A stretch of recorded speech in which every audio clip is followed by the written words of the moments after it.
the neurobiology of addiction. There's many great books on it. The Great Brain Robbery is a really good one from the early 80s. But science and research shows us now that addiction is not a matter of choice. It becomes, once you're dependent, a matter of need. And the need center within our brain is what I'm going to talk to you about the medial forebrain bundle, the gratification and reward system that gets hijacked predominantly by the dopaminergic system. So I'm going to put this in layman terms so we all understand it and make it really as simple as possible. So to begin, we need to understand how the dopaminergic system and the medial forebrain bundle works on a human needs level as far as needs for the human body. The human body is amazing. The mind is incredible. It's a survival machine. It will survive how it knows. Now, funny enough, within our brain, we have the autonomic central nervous system. Now, autonomic central nervous system is operating so many things that we don't need to think about, like blinking, circulation, pulse, sweating, everything from digestive systems to you name it. These are things we don't need to think about. So that's the autonomic central nervous system. The amazing mind, body is doing incredible work that we don't need to think about. However, we have another part of our needs to survive at a human instinct basic level, which is based on a needs basis. Now, Maslow's hierarchy of needs says a human being needs to have water, food, shelter, and reproduce for the sake of the human race, reproduction. So those 5 things are on top as a needs basis. However, they are a need, not a choice, they're a need. So within our brain, we have a bunch of synapses within the medial forebrain bundle. Now, the easiest way to think of synapses, first of all, actually, you have the hypothalamus. The hypothalamus is at the top of my spine, bottom of my brainstem. The hypothalamus is where chemicals are secreted, endorphins, peptides, and other, on a needs basis. Okay? Now, your brain will send a message recording a need to the hypothalamus. The hypothalamus will then release that chemical secretion as it's needed. A good example of this would be adrenaline for fight or flight. So let's just say that Sam is walking through the forest and all of a sudden he sees a lion. So all of a sudden he's going to get a sense of fight or flight from the noradrenaline or adrenaline that gets pumping through his veins. But that whole process doesn't happen just through simple response and action. So within the brain you have the transmitters, which are transmitting different chemicals at different times for what's needed. Then you have receptors over here. The gap in between is called a synapse. Okay, so the medial forebrain bundle has a bundle of synapses and transmitters and receptors. Think of receptors like a fuel tank on a car, and the fuel is injected as it's needed. So when Sam sees himself in danger, his brain registers the fear, sends that message to the hypothalamus gland to release adrenaline and transmit into that synapse receptor. Once that's done, that receptor fuel tank is full and you're suddenly in fight-flight mode.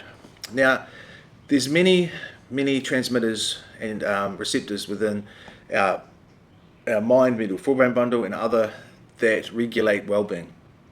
A few to name would be serotonin. Serotonin is emotional equilibrium.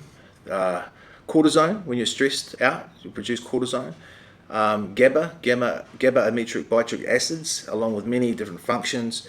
That functions, you could probably relate it to like a cooling system in the brain when you're stressed out. A lot of these different receptors work on different substances. For example, GABA will work with the downers, alcohol, benzodiazepine, things like that. Serotonin often gets affected with more amphetamine substances and other. Then you have other chemicals like oxytocin. Oxytocin is the relationship bonding chemical. First of all, you'll find that chemical that we all love called lust. And we'll talk about that in a minute. But to have a long-lasting relationship, whether it be with a loved one, your children, or even a pet, oxytocin is the bonding chemical that creates relationships on a biochemistry level within the brain. So these are all needs to have relationships, needs to regulate like you would a car, give it a cooling system when it's overheating, when you're stressed out, things like this. Now, the one that we're going to look at today, like I said, is the dopaminergic system. The dopaminergic is the gratification and reward system. I find it quite funny that the brain has a chemical secretion called dopamine that it gives to, like a drug, that it gives itself as a reward for doing the things we do to survive. Just the basic human needs. Like when you are thirsty, your fuel tank on the dopaminergic receptor will be low, and that's how you know you feel ungratified.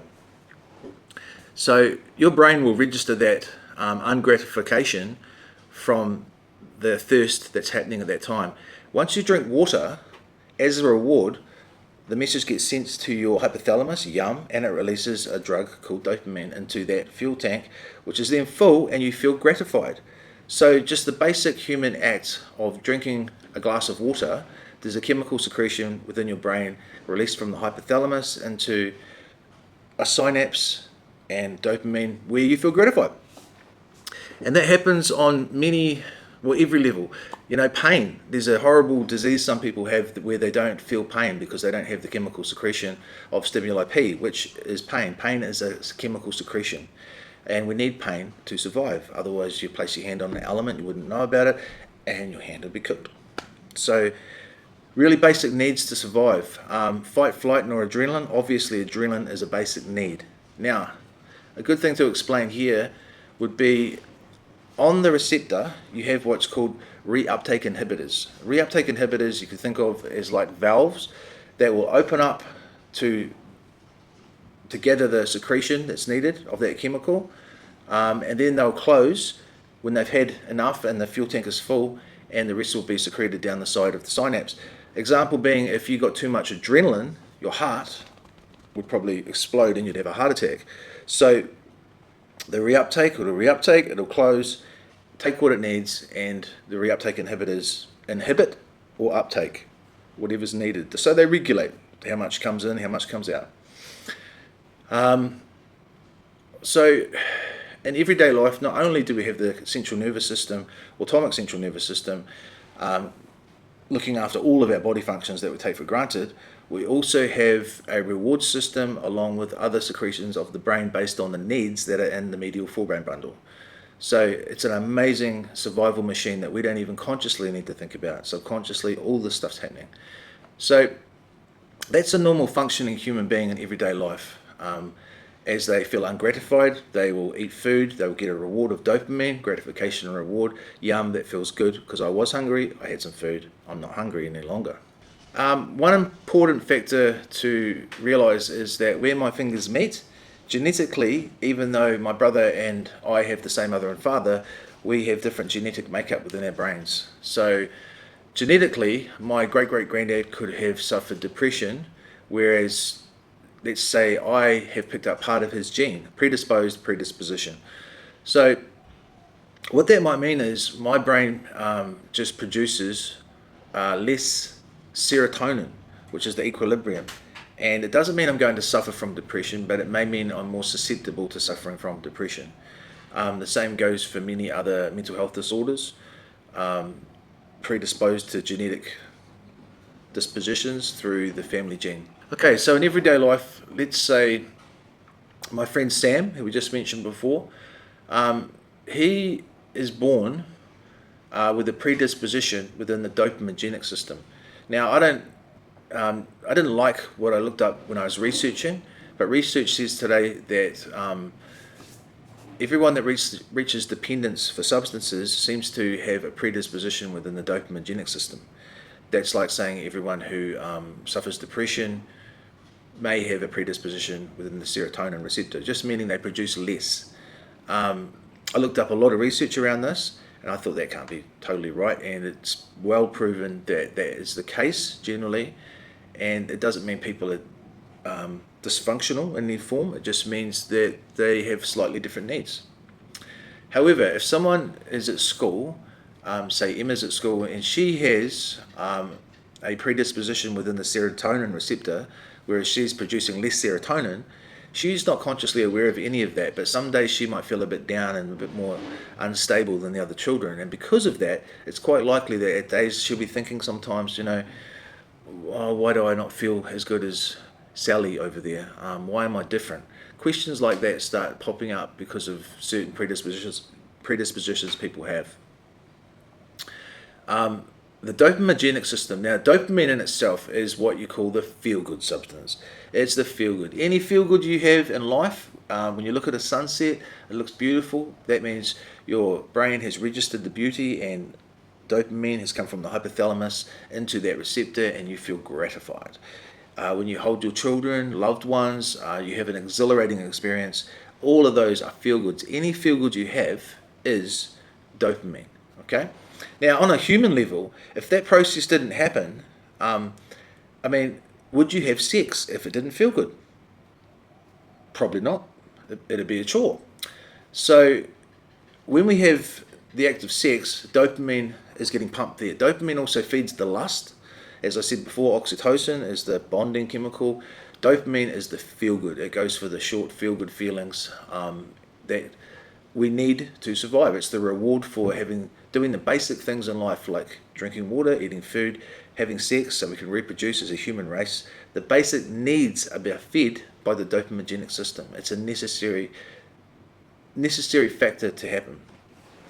So Sam, let's just say, is born with producing less serotonin within his brain. He's running around school, he's doing activities, the other kids are like, yeah, they're all hyped up, they're all excited. But he's like, yeah, he's not quite feeling it, And it doesn't mean Sam's a bad kid in any way. He just has a predisposition that he doesn't quite understand, or he doesn't understand at all. And he goes through life producing less dopamine. Well, let's say Sam is like 13 and he has his first experience with a substance. Now, every substance, it doesn't matter if it's alcohol, cannabis, methamphetamine, heroin, cocaine, they work on different receptors, but the one thing they do work on is the dopamine. That's because, why do we take substances apart from traumatic experiences and to drown feelings, The main reason is to feel good. So dopamine is that feel good. And when you take a substance, it floods the dopaminergic system with the feel good chemical of dopamine. And it floods it. And we all go yum within the brain generally when we take a substance, alcohol, or a drug. It's just the general feeling. So when Sam has that first drink of alcohol, most people go yum, but Sam, because he has been producing less dopamine in that fuel tank, it's the first time, or one of the few times in life, he's actually feeling the full feeling of that fuel tank being full. He's running on a full tank of dopamine. And he goes, damn, that was good, real good. So his brain remembers that, and it's pretty much like a lock and key, where unless Sam has found great pleasure in other areas of life, he's more predisposed to wanting that feeling again, So that's, at that time for Sam, it's okay. But Sam goes through life and has a bit of a traumatic breakup of a relationship at times, and he starts to lean on substances more. He gets into alcohol and cannabis and maybe other. Now, each time he's doing this, he's getting gratification and reward and flooding that system with dopamine from an artificial outside substance. Now, over time, continued daily use of a substance. The brain, as I said, is a survival machine. If we keep flooding it with the substance that we're taking, the brain has a way of survival mode where it'll knock out those little valves, reuptake inhibitors, to manage the influx of dopamine that's coming in. And that's where tolerance starts to come in. People need to use more substance to get the same effect because that receptor is trying to protect itself from the flood that's coming in. So, therefore, more substances need to be used to get the same effect. And as time goes on, people become reliant on that feel-good. Not only is it just the biochemistry of that medial forebrain bundle and the dopaminergic system, it's also rewiring our brain to where we get our gratifications from. The more I touch a substance and I feel gratified or escape the pains of life, I feel gratification from that escape. So psychologically and physically, we start to become addicted. And the consequences start building up for Sam. Sam cannot understand why he starts to do certain behaviors, treat people how he does. Maybe he steals, he lies off loved ones, and starts to diminish his own value system because of it. Now, loved ones, as I said at the beginning, may say, Sam, if you love me, you'd stop. And one day Sam says, okay, this has got to stop. The consequence was too much. Now, unfortunately, what happens at that point in time when Sam decides to stop using substances, if he's been using daily or semi-regularly for quite some time, where once he had low dopamine and that fuel tank was like 3/4 full, at that time when he stops, he's got a no fuel tank, okay? So that's like running a car with no fuel, and it's not a choice to have fuel to run the car, it's a need. Dopamine is a need, a human survival need, but he's been substituting with substances for so long that suddenly that receptor is at empty because it hasn't been producing naturally. The receptors haven't healed enough to be able to receive, let alone know how to receive because of learned behavior through conditioning of using substances. So a really good example of that would be let's say a man who was a successful lawyer suddenly lost his family due to a tragic car accident, and he turned to alcohol for a long time. He lost his job, he lost his dignity, his health, and he ended up being a park bench drunk in a park somewhere. At that time, because he is so heavily involved in his substance of choice being alcohol, he no longer gets gratification and reward from looking at a sunset, nor does he get gratification and reward from drinking water or feeding himself with food or any other activity like hygiene. The gratification and reward system has been hijacked by the substance. So it doesn't mean he's a bad person. This is the time and place where Emma, who maybe she's a crack addict on the street and she loves her baby and she doesn't want to hurt her baby with all of her best intentions, but when she stops because she knows she needs to stop and she tries, she suddenly white knuckles it, and she might go down the road to turn a trick to get rid of that feeling. And it's not because she's a bad person, it's because she's an addicted person. Okay? So understanding the hijack that happens when people who become dependent on substances, differentiating between the person and the addiction is very important, and understanding that it's not a case of they don't love and they don't love you, it's a case of being caught in the cycle of addiction which has been hijacked by a substance, and coming into a space to go through detoxification, learn how to reclaim gratification and rewards in different areas of life, reclaim values that addiction has taken away because of what people have to do to survive and fill that need that they don't understand. The consequences can be dire and tragic for not only the individual but the families around them, and nobody understands. However, hopefully today's video gives you an insight into what the disease of addiction on a biomedical framework is. And it's not that they don't love you, that they do what they do, it's their gratification and reward systems are being hijacked, and it's the disease of addiction. And whether you term it a disease or not doesn't even matter. The way I term it, and some other models of recovery do, is that this ease I feel within myself. I don't feel at ease, therefore I reach for substances to fill that gap. However, the substances start destroying you and it becomes a need, and you lose the power of choice. So hopefully you can take something away from that today. Much love. If you're in trouble, reach out. We're here for you at Holistic Recovery Bali.